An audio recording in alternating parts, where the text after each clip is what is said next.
Bueno, llegó el momento ya de presentar a nuestro invitado de hoy, el doctor Harold Caballeros, que se encuentra con nosotros, candidato presidencial. Doctor, adelante, muy buenas noches. Gracias por tenerlo por acá. Buenas noches. Mucho Siéntese, gusto, por favor. gracias. Bienvenido a nuestro programa. Doctor,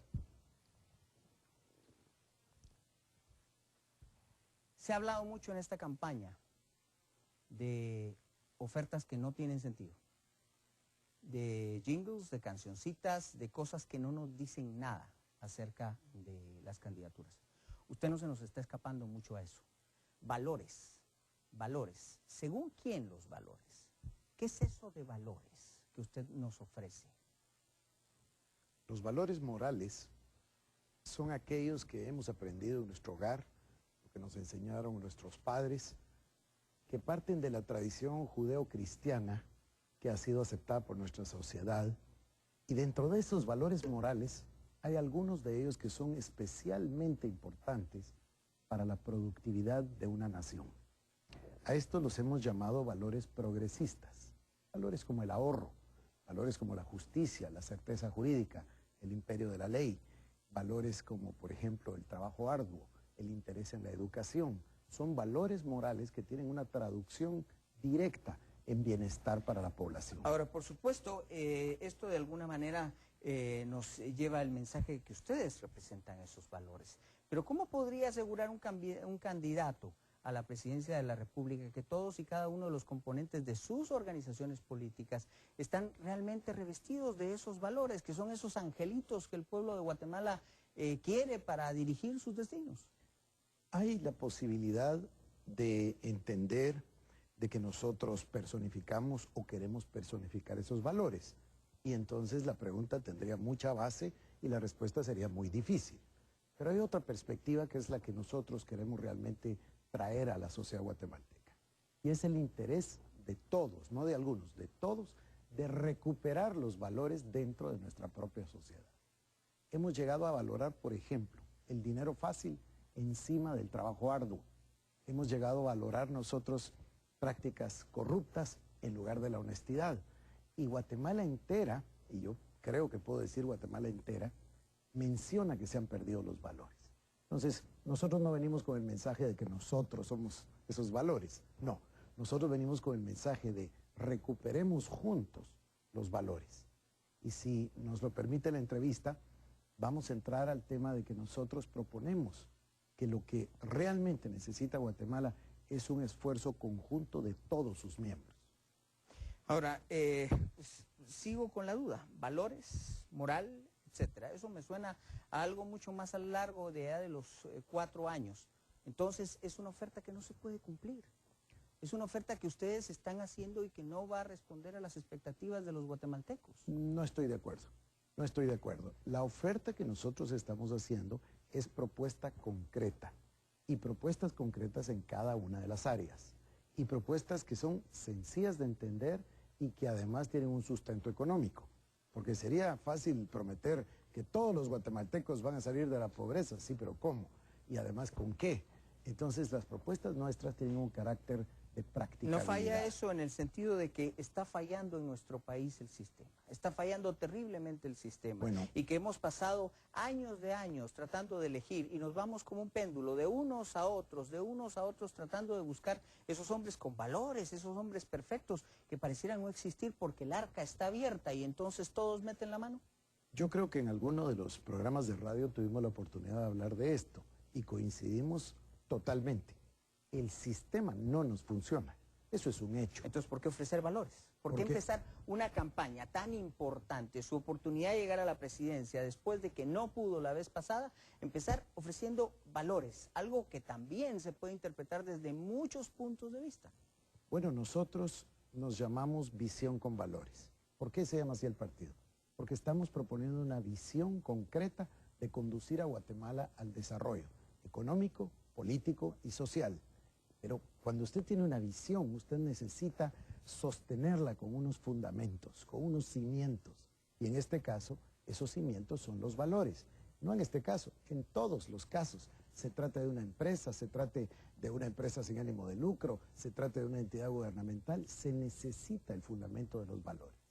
Se recuerda que uno de los puntos principales en aquella entrevista llegó a lo que, pues en cuanto a su candidatura, siempre es algo que me imagino que ya está acostumbrado que le saquen, y es el hecho de el haber sido un ministro de culto y de si puede ser realmente candidato a la presidencia. Y cuando usted me habla de estos valores, me suena a eso, me suena a ministro de culto. No, todos los seres humanos tenemos valores. A ver si hablamos nosotros de una señora Thatcher o hablamos de un señor Reagan. Podemos hablar de muchos ejemplos que tienen valores. Podríamos hablar de Mahatma Gandhi. Muchas personas con valores verdaderamente enraizados. Ahora, hablemos un poquito de lo del ministro de culto. Fíjese usted que la prohibición es clarísima en la Constitución, ambos somos abogados, pero la prohibición dice que un ministro de culto no puede ser candidato, no dice un ex ministro de culto. Cuando usted cesa en su relación ministerial, entonces puede comenzar una nueva profesión, que es lo que hice, y lo hice con valores, lo hice con total honestidad desde el año 2006, con claridad, en público. Imagínese usted que había costado muchos años formar una red de radios que hoy no sé si estamos en 25 o 26, porque se acaba de abrir una nueva en España. Y sin embargo yo me abstengo de salir en la radio, no tengo un programa de radio para cumplir, para hacerlo con valores morales. En cuanto a eso, y usted lo ha mencionado en este caso, ¿no es un acto de simulación como el que ya estamos viendo en otra campaña presidencial, a quien pues ojalá podamos entrevistar también? Pero ¿no es un acto de simulación como evadir la Constitución? No, ¿Cuántos años fue usted, Eduardo, pastor? 23. 23. Y desde el 2006 ya no lo es. Hace 5. Hace 5. 23 años por 5 años. ¿Una cosa anula la otra?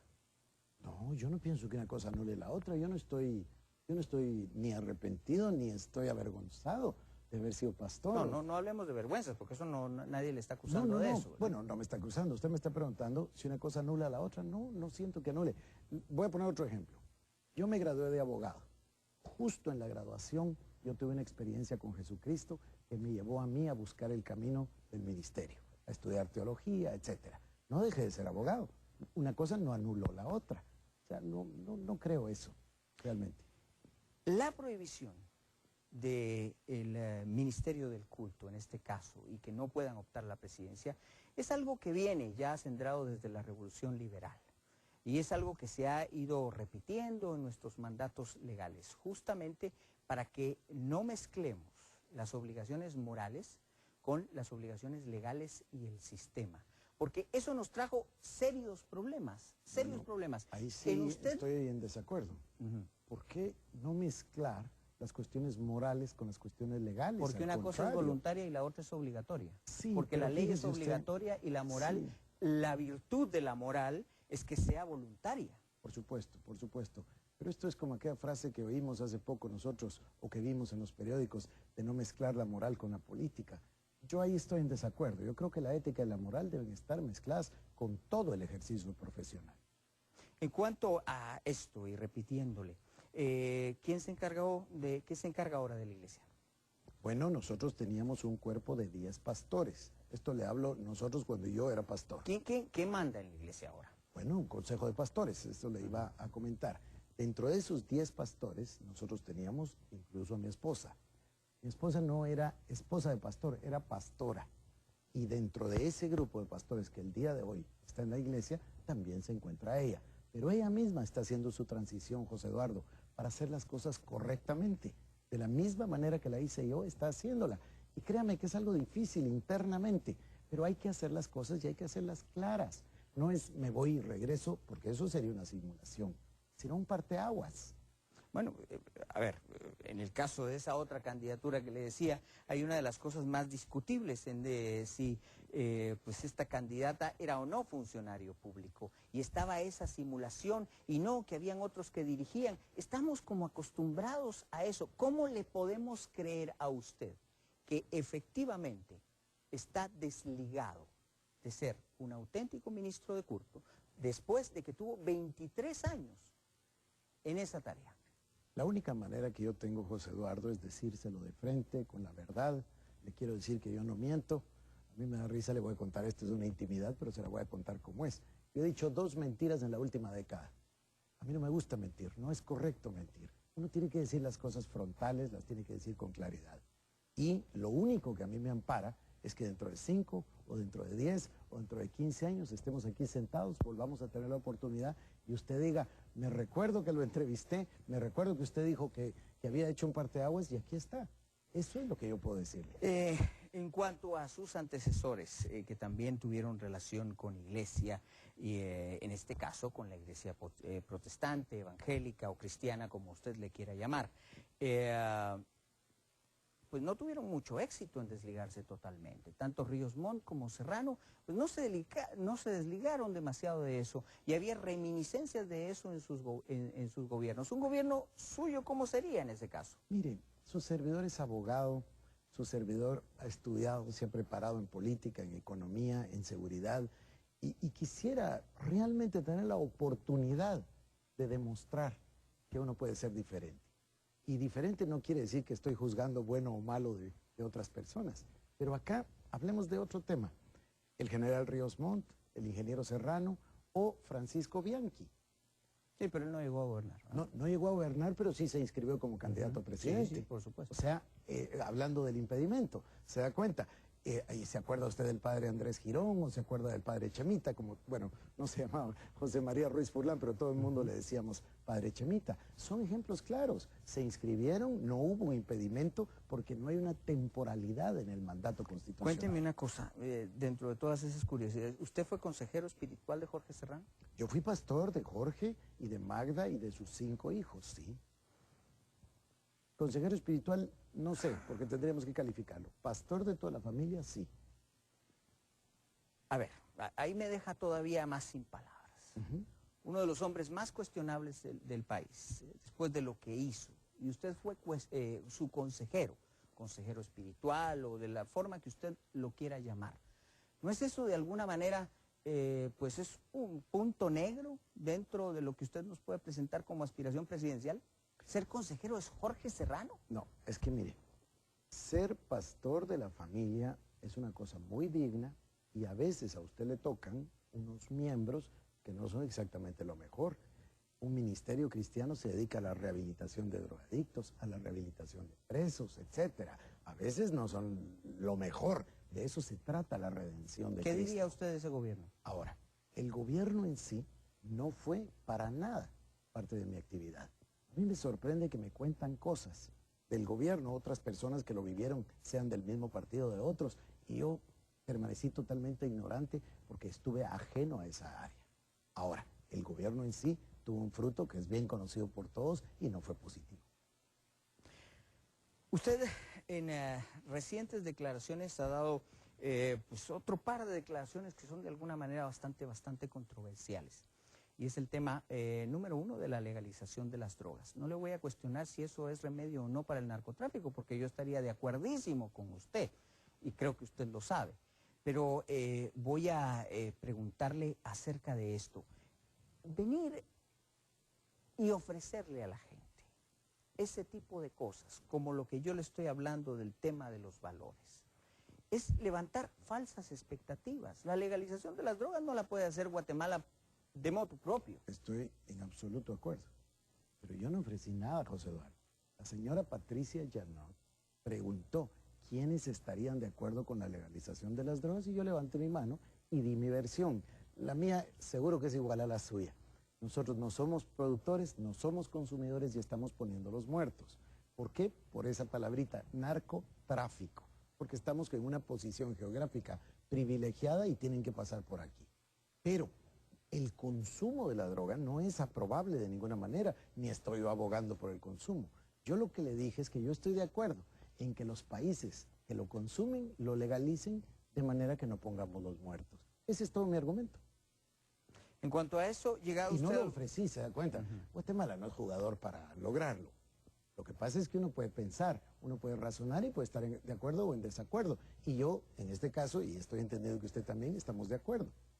Usted habló, fue de los candidatos que también habló de permitir el ingreso de tropas al país.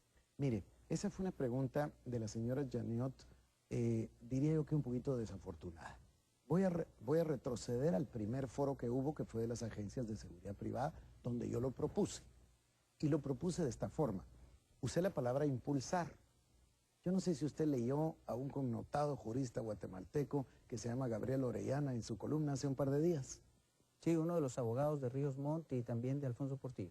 Bueno, pero abogado guatemalteco. Sí, sí, claro. Lo leyó, él decía lo conozco personalmente también. Él decía en su columna de que los candidatos habían ofrecido, no exactamente, es que hay palabras ahí, hay sutilezas de lenguaje. Yo dije que yo impulsaría acuerdos bilaterales, con Estados Unidos estamos hablando, aunque pueden ser con Colombia y México y la región centroamericana, pero estaba hablando yo de Estados Unidos, que si nos llevaran hasta ese punto, yo estaría de acuerdo en impulsar que tuviéramos acuerdos bilaterales para poner bases. Se da cuenta que eso, además, tiene que ver con una reforma legal profunda, Por con una supuesto, reforma a eso le constitucional, llamamos que impulsar. dudablemente, mire, sería muy dudable que usted lo lograra en 4 años. Bueno, podría ser o podría ser que no. Pero Entonces, ¿no es usted una tiene... falsa expectativa? No, porque yo dije que yo lo quisiera impulsar y lo impulsaría, José Eduardo. Si yo digo, mire, voy a impulsar que este canal se vaya a toda Sudamérica, pues lo impulsamos, pero no es una promesa o una falsa expectativa.